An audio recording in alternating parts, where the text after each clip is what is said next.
Welcome to the Business Growth Spotlight, where we shine the light and talk with business leaders from all over the world who are here sharing their expertise and wisdom so we can all grow together. I'm your host, Heidi Schalk, and I'm co-founder of HLH Growth Solutions, where we help businesses scale their revenue through outside-the-box visibility strategies. And I'm excited to have you here with us today and my special guest. We've been chatting behind the scenes, and I'm going to tell you, if you're going to ever speak to somebody or hear somebody on this podcast, this woman is completely on brand when it comes to her marketing. So I'm excited to dive in. But if you're new to the podcast, welcome. I'm excited to have you here. Please stay to the end because I have a special gift for you. But without further ado, let me introduce you to Maria Edelson with Edelson IO. So welcome, Maria, to the podcast. Well, welcome to you, Heidi, and thank you for having me. I greatly appreciate being invited. Absolutely. You look stunning, as I shared with you earlier. You're completely on brand, which I love. So can you share with us, Maria, a little bit about you, your company, and the role that you play within it? So I'll start a little bit about my background. I spent my first 35 years at work at Procter and Gamble. And if you know anything about P&G, they only promote from within. So you have to start at the beginning.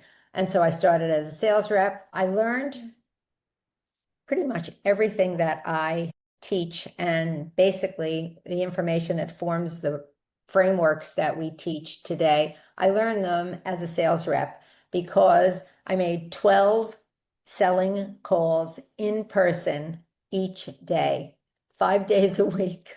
That's for a 18 lot. months. I know.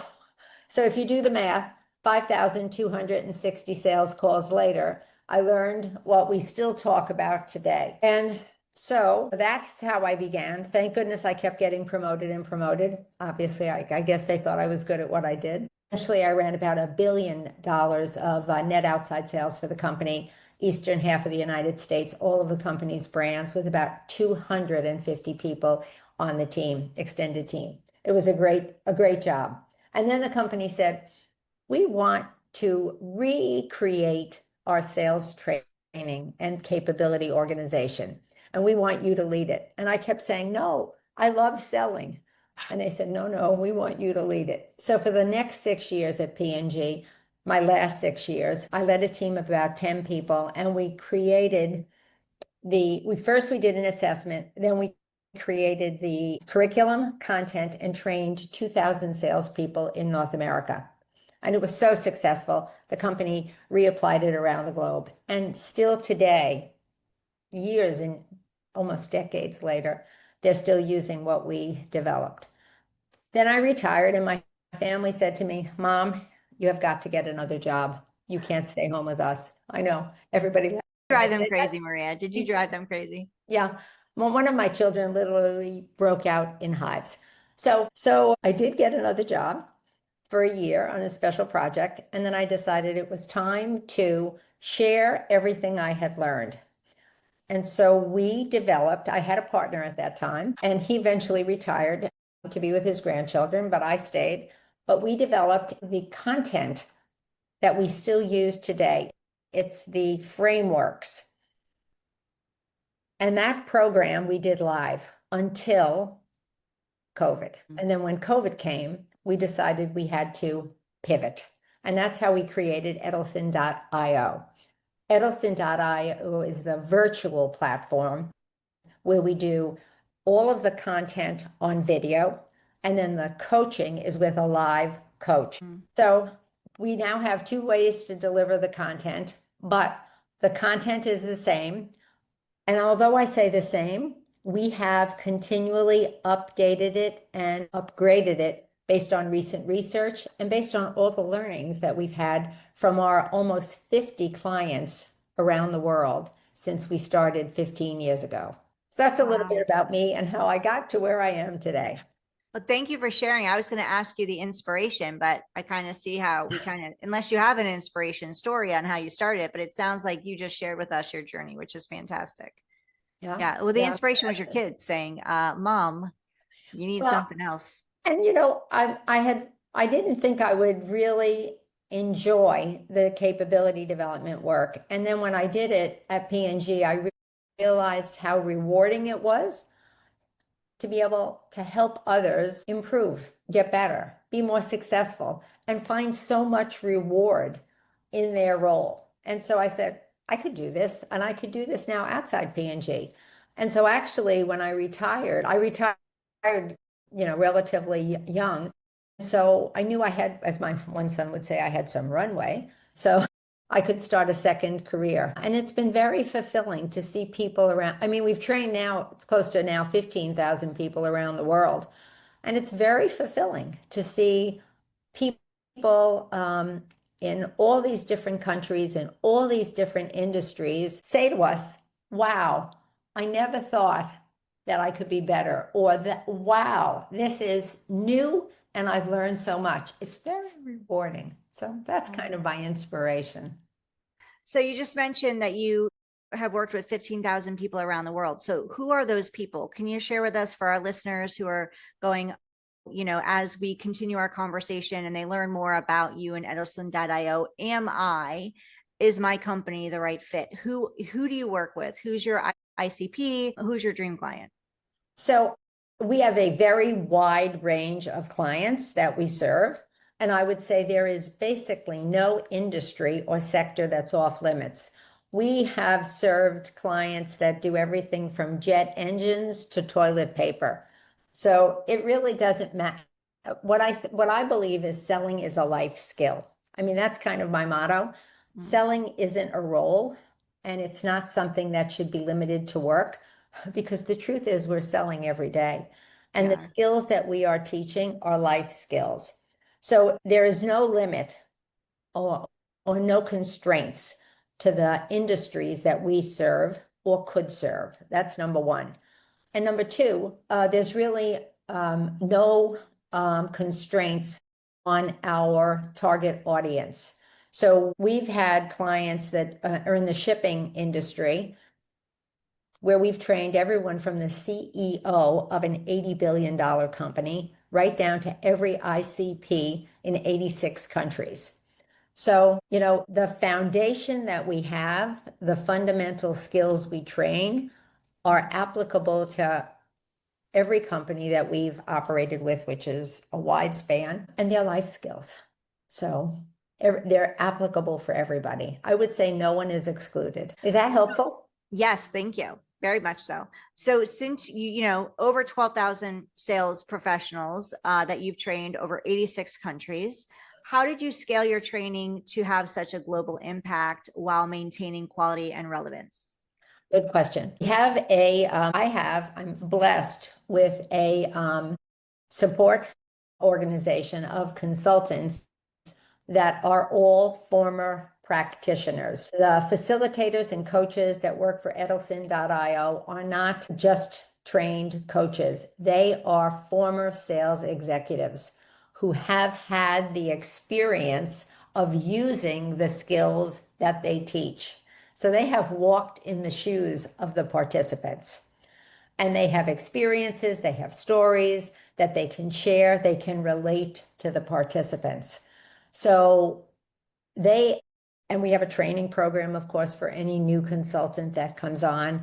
So our bench of consultants is very consistent, and our standards actually are quite high because we have the requirement of being a practitioner as well as an experienced coach and facilitator. So that's made a very big difference for us being able to scale. So your sales academy, let's talk about that, focuses on real life customer opportunities rather than theoretical cases. How does this approach improve learning outcomes and adoption? So that's a great question. Thank you. But I'm going to say first that is one of the ways that we customize our program by industry. So when we do our program for a shipping line or a terminal or port, we're using their cases, their examples. If our client is a CPG company, we're using examples of how their product might show up in a retailer like Walmart or Target or Carrefour. So that's the first thing we do. This enables us to customize our basic frameworks for each individual client. Then the key here is that every single participant brings their own real life opportunity. And we tell them, don't bring a closed case. Bring something that you are still looking to close. Because what we do is we use their case to practice all the skills. So when they leave, they could actually the very next day go to the customer and use what they just learned to have a conversation with the customer and potentially close a deal. So people come and they say, well, this didn't feel like training. It felt like work. And we're like, oh, good. That's the idea. So that's a huge differentiator for us. Because remember, our consultants, our coaches need to be able to manage all those different case studies in the room or on the screen. So because they're practitioners, they're able to do that. And I love that you do that because it's just you're in real time. I've been in through sales training. I was a coach before. Now we're doing our back end. We're more of a marketing PR type of support. But you go in and you learn the script, you learn the objections, and that's what you're given. You're supposed to go out and handle. But I love that you're like, no, we talk into real-time experiences, real-time challenges, so that they have the tools to go into their next call and they feel really empowered because now they're leading with a win going, wow, everything I'm learning is like, it's effective immediately. Right. And we want in today's day and age, we have this, we have the attention span of less than a goldfish, right? Less than 4 seconds. So we want immediate results. And it sounds like that's what you give your people in a really real time experience, which I think is fantastic.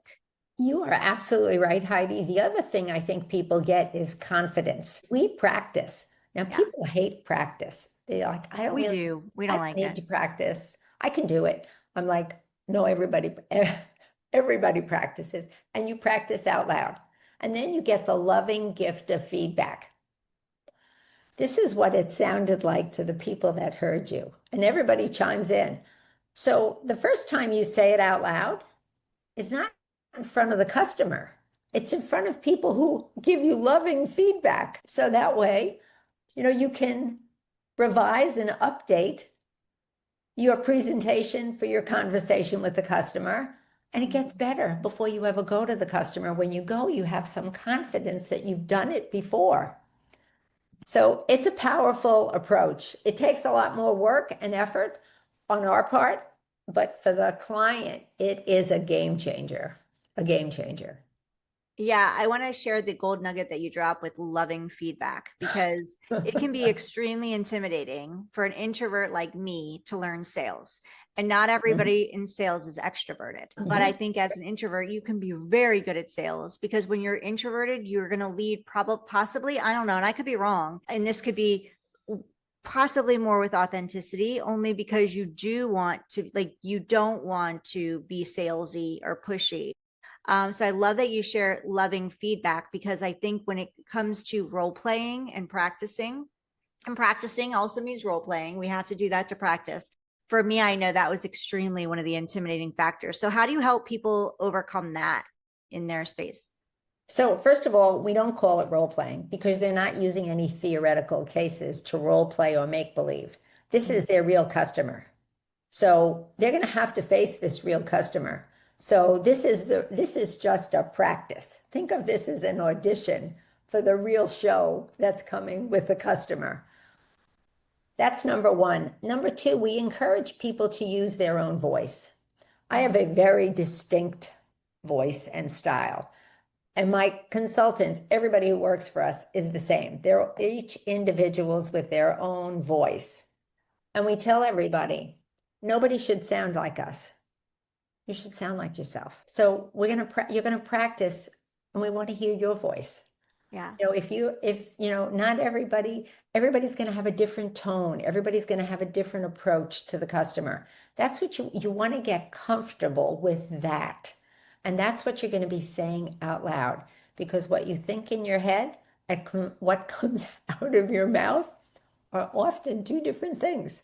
Yeah. So saying it out loud help you get the right thing to come from here out of here. And everybody does it. That's the other thing. So there's nobody that's off the hook. So it helps. Yeah. Everybody knows they're up. Yeah. Yeah. Here's what we tell people. There's nowhere to hide. Everybody goes. So Maria, when selling a new sales methodology to experienced teams, what resistance do you most often encounter and how do you overcome it? So I actually wrote a LinkedIn post about this because one of the very first times I showed up, I had a group of very seasoned salespeople, and I could feel the resistance and I could feel the skepticism. And one guy actually whispers to the guy next to him at the table, let's see what she has to teach us, as if to say, are you kidding me? So we meet a lot of resistance from people who have been selling for a long time. And what we try to, first of all, we say to people, if you are not learning and growing, you're not standing still, you're falling behind because your competitors are moving forward and now you are behind. So hopefully everybody comes with a growth mindset and wants to learn. And if you learn one thing and put that into practice, you'll see exponential business results as an outcome. So keep that in mind. Just learn one thing. The other thing that happens is our content, because it is so current and based on research, people get a lot of aha moments. We hear things from like people who've been selling for 35 and 40 years. I had no idea. Well, is that true? I'm not lying. Yes, it's true. So I think the combination of encouraging people to have a growth mindset and then early on demonstrating to them some of the new things that they may not be aware of opens people's eyes and opens their ears, their hearts, and their minds. So it works. It works. How do you maintain Edelson's core coaching values and high standards as you expand your team of coaches to support the high growth companies that you work with? Our coaches are really a well-connected group. Frankly, I use a lot of ex-P&G people. So as P&G people retire, I'm blessed to having them want to, if they want to work, that would be great that they work with me. And they know the content because P&G still uses a lot of it in their own framework. So then they learn the way we position it and the way we communicate it and coach it. So having P&G people helps, ex-P&G people. The other thing is many of the people who have worked for me for many, many years refer other people that they know will meet our standards for quality and delivery. And so we've created quite an extensive network. We have people now literally all over the world. We have people in New Zealand, we have people in Europe, we have people in the US, we have people pretty much, we go wherever we need to go. And with virtual live coaching, it really doesn't matter anymore where people are physically located. So we have a pretty wide network. So let's talk about your lessons that you've learned. What was the most critical leadership lesson that you learned when transitioning from corporate and the frameworks that you learned at P&G into your own company? So P&G is a very special place, right? They only promote from within. They don't hire anybody to swoop in. And so it's very much a family. And it's in a lot of ways helped me a great deal as I started this new business and this second career. And what I've learned, I took a lot of the lessons I learned at P&G and have tried to reapply them here. Things like humility, things like empathy, good communication skills. I think all of that makes a very big difference. Things like focus on the customer, solve the customer's problem. If I say this once, I say it 1,000 times. It's not about me. It's not about us. It's about the customer. These are basics that I learned throughout my life, and now I repeat them over and and over again for people. So I've learned a lot. I'm still learning every day, I tell people. But there are lessons that I've learned that I try very hard to reapply every day and use and role model for others. Yeah, I love that. What was the catalyst that moved you into P&G in the first Procter and Gamble in the first place? That's a that's a I was supposed to I was supposed to be a PhD genetics student. I have a BS in chemistry and biology, and P&G came Wow. to the college campus and said to me, "What do you think about selling?" I was like, "Oh, I'll take the interview, but I have no idea what you're talking about." Ultimately, they actually had to come, one of the leaders flew to New York to talk to my mother and father when I was a college graduate to Wow. explain to them that it was safe for me to be in sales.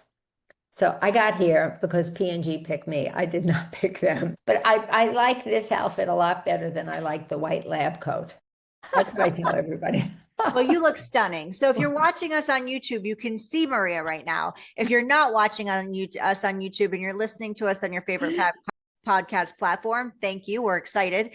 But get over to YouTube and see just how stunning this woman is. And I agree. You look amazing. You look Better amazing than in a white lab lab coat. coat too, but color looks beautiful on you, especially Thank you. got the glasses. So, okay, Maria, I don't want to keep you too long. I want to be respectful of time, but I do want to talk about growth. You've been in business for a while, so share with us, like, how have you been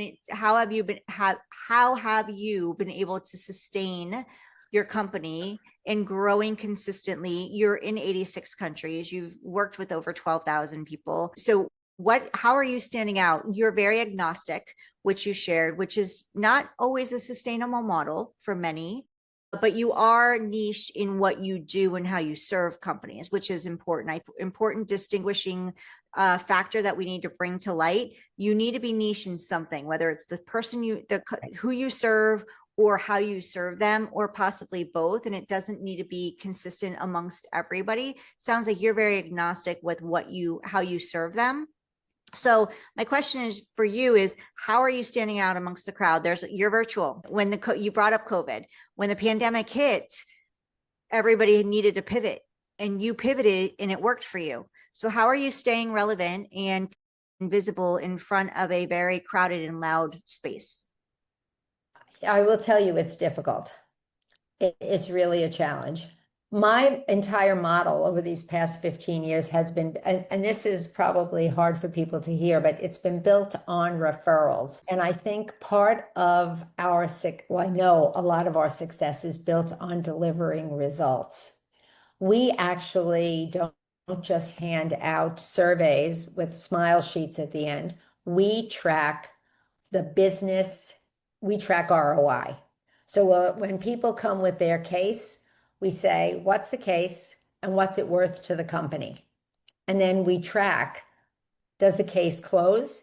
Has it sold? Have they sold it? And what was it worth to the company? So anybody who hires us, they're going to be able to measure their return on the investment they make with us. The results speak for themselves. And so we have our business is really built on referrals and references, because it's a very crowded space right now, sales training. And I think the one thing that we have is our results and a platinum list of customers. So most of our customers are familiar names to virtually anybody, anywhere in the world. And so that, I think, has a lot of gravitas. And that's what's helped us. Now, is that enough? No.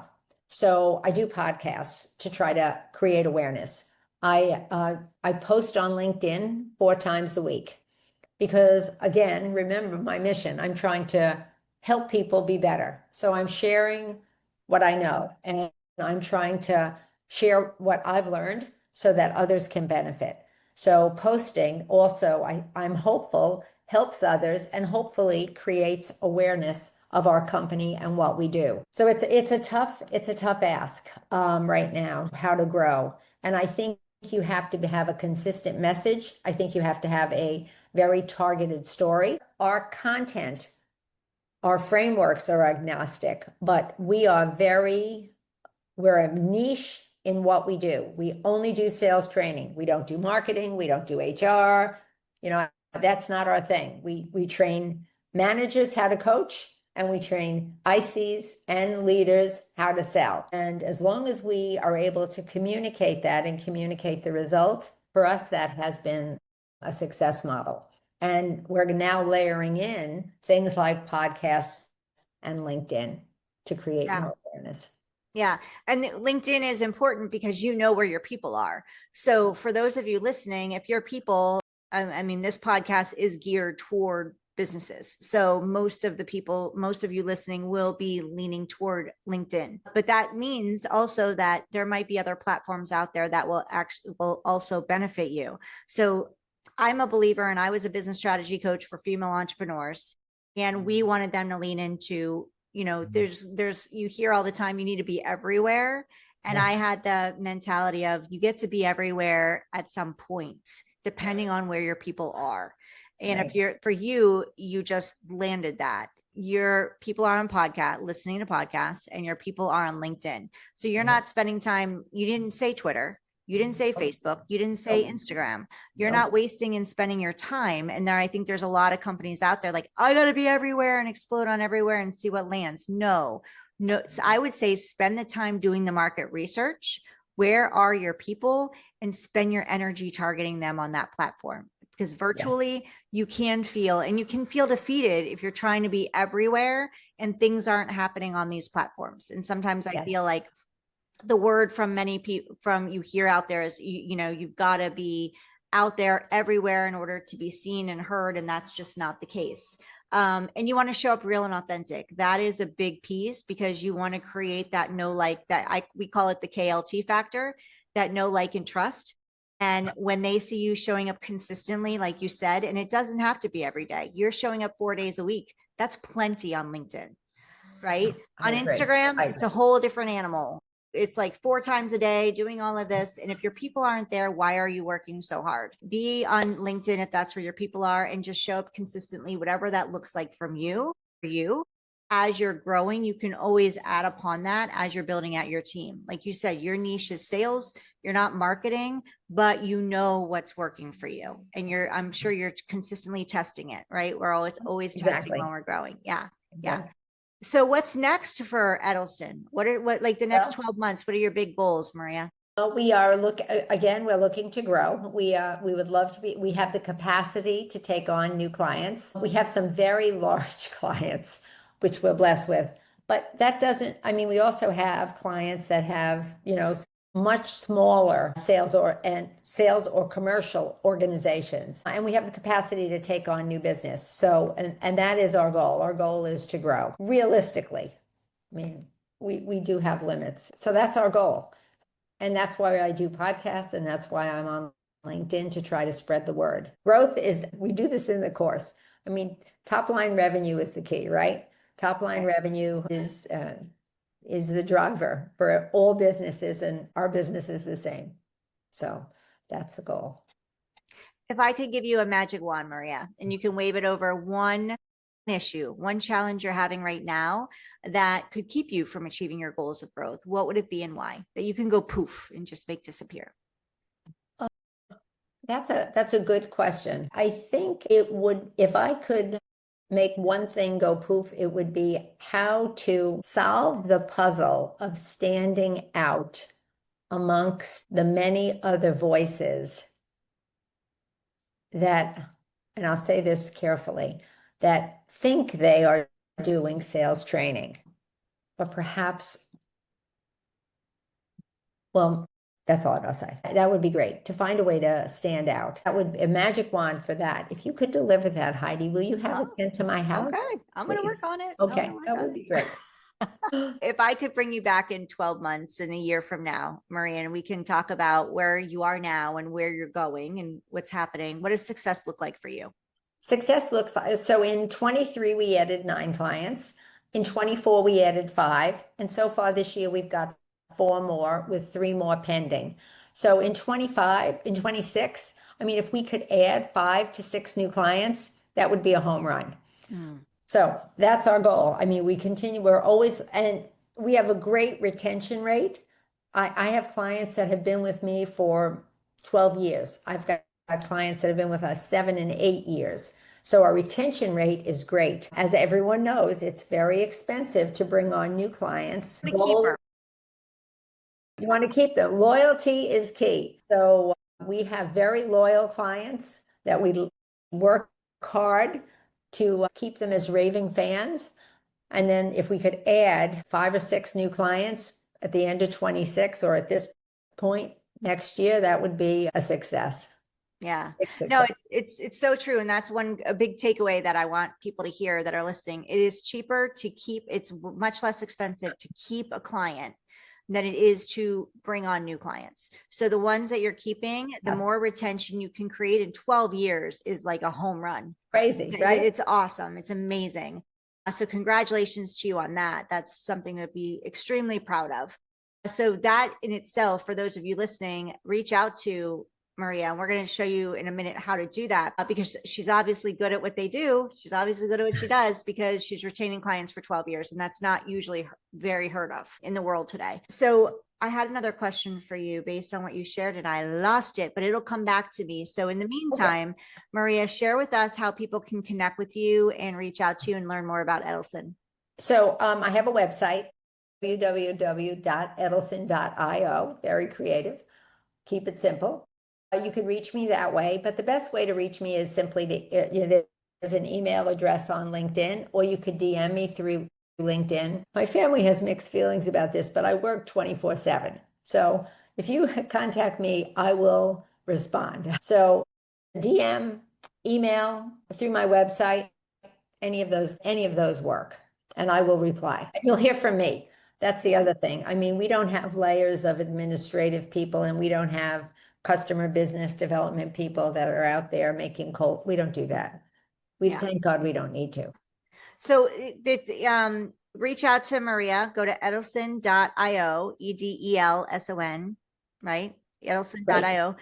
We're also going to have all of Maria's links and accessibility to her social media platforms inside the show notes. So if you're driving, no worries, we've got you. If you're watching us on YouTube, as I mentioned before, thank you. Maria and I are appreciative. Drop a comment below, let her know you're here, and please share this. There's always companies out there. There's somebody you know that needs sales support. We all always do. So if you know somebody that could learn or could benefit from Edelson and from Maria, please share this episode with them. Let them know this is how. The goal of this podcast is there's a huge number of businesses that fail within the first 5 years. And my goal is to flip that number. So I think there's over 90% of businesses fail within the first 5 years. We are putting this podcast together. We brought you in a ton of CEOs, founders, executives who are growing. They've been through the ups and downs to share what's working for them, what hasn't worked for them, what challenges they've had, how they've overcome them, to hopefully flip that number and that stat from 90%, over 90% to like way less than 90%. And hopefully we continue decreasing that number and creating more successful entrepreneurs out there, more successful businesses than those that are closing their doors. So Maria, thank you for being part of this. Thank you. If you're listening to us on your favorite podcast platform and you can leave a review, 5 stars, we would love it. Thank you for that. And please do also leave a comment and we'll start doing some shout outs. I'll get with my producer to remind me to do some shout outs on the reviews. But that helps the podcast platform push out these episodes to more people to support us helping more businesses grow. Maria, the question that I had for you before I ask you my final question is, what advice would you give? You shared referrals work well for you. You've been in business for a while. You've come from a background of sales. For those entrepreneurs who are listening going, I'm just getting started, who don't have referrals, what advice would you give them to help them, to support them in growing? They don't have referrals. They're new. Say they're newer and they don't have a lot of referrals. Like you have that base where you're growing, but they don't. So when I started, what I did was, and this might answer your question, what I did was I reached out to people that I knew from anywhere, from P&G or that were maybe at now another company. And I just reached out and I said, long lost hello. That was literally the subject. And then it said, it's been a while since we've chatted. I would love to catch up, hear what you're up to. And if I knew what they were up to, if I had checked them out on LinkedIn, which most of the time I did, I would say, I see that you're now this. I'd love to hear more about it. Do you have 20 or 30 minutes for a phone call? I'm available these 3 times. If that doesn't work, let me know a better date and time for you. I got a 75% response rate because these were people who knew me. And what my advice is, most people don't optimize their existing network. And on those calls, when they get on the call, people talk for 25 minutes. And then the last 5 minutes, they remember to say, and how about you? So that's when you say, so this is what I'm doing. I'm starting a new business now. And it's about sales. What I said, it's about sales training. And, it's the P&G framework, that we now have customized and tailored and just taken what we've learned and packaged it up for others to benefit from. If it's got application for you, great. But if not, is there anybody else, and this is important, is there anybody else that comes to mind who could benefit from talking to me? Not who I could benefit from. Could they benefit from talking to me? So good. Yeah. That was how I started 15 years ago. So good. Good So question. get to it. For those of you listening, check out, if you're watching on YouTube, you're going to see what I'm going to do in a moment in 2 seconds, but check out your Rolodex because it is your phone. Your phone is your Rolodex. And that's who you have a lot of contacts in. And I was taught the same thing and I have not utilized it. So thank you for reminding me. I did it a little bit and I built some great connections, rekindling relationships, but at the same time, I have not done it recently, I would say in the last year or so. And it literally could be a 10-second video. You can send them a 10-second text message with a video and then text below it in case they don't get the video. Because sometimes with the transference of the what do they call that? The phone companies, not everything goes through. So just send a little voice video or a video of you and you don't have to look good. People like real, right? Too. Like you don't have to show up perfectly. So anything you're doing, which is great. If you want to get on stages or you want to just grow your business and build new relationships, go film it. 10 seconds. Hey, just checking in. Wanted to say hi. I was thinking about you and just what Maria told us right now, or send them a quick message. Go to LinkedIn, see who your connections are and start messaging people and do it, but come from an energy of authenticity. Come from an energy of giving to give, not giving to get, right? Because I think we can give to, like you said, how can they benefit from talking to me, not me benefiting from talking to them? Yeah. Right. Yeah. Okay. Give to give. I love that. Well, thank you, Maria. But my last question is there anything that you'd like to share that I didn't get to ask you or we did not touch on today before I let you go? No, thank you. This has been a lot of fun and I appreciate you inviting me on. So thank you. Thank you for being here. This has been such a pleasure. I always love sales because I can always learn. I'm always a growing salesperson. I know I'm not the best of the best. So I love hearing any gold nuggets that we can have. So thank you for being on the podcast, Maria. Thank you all for listening to Maria and I today. Go to Edelson.io, go connect with her on LinkedIn, and we will see you on the next episode of the Business Growth Spotlights.